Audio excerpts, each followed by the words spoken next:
képp ku yàlla dogal nga di ko liggéey sunu borom dina dindi say njàqare, dina la ubbi say buntu wërsëg, dana la bëgg. yonente bi sallallahu alayhi wa sallam dana la bëgg te dana nekk dund boo xamante ni nii dund barke lay doon. képp koo xamante ni yaa ngi koy def sunu borom dana la dimbali li ci loolu. a'uuzu billahi min asheytaani rajim. bismillahi arrahmani rahim.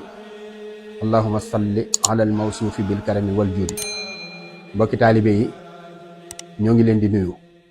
tey nag ñu ñëwaat ci njariñ loo xamante ne nii ku nekk mën na koo jariñoo. góor mën na koo jariñoo, jigéen mën na koo jariñoo, xale mën na koo jariñoo, mag mën na koo jariñoo. waaye bu fekkee ni yii nga xamante ne nii maa ngi koy lim bëggoo ko, mu wóor la ni yow soxla woo ko, jarul nga koy liggéey.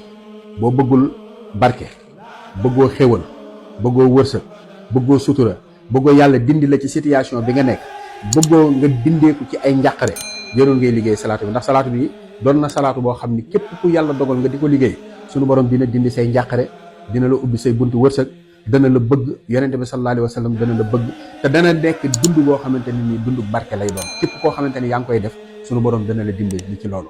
kon boo ci jotee na nga ko jottali sa mbokk, ndax lu baax kenn du ko téye. salaatu bi nag mooy allahumma salli ala mufarrijil kurub mawlana muhammadin wa ala alihi wa sahbihi wa sallim. allahumma salli ala mufarrijil kurub mawlana muhammadin wa ala alihi wa sahbihi wa sallim.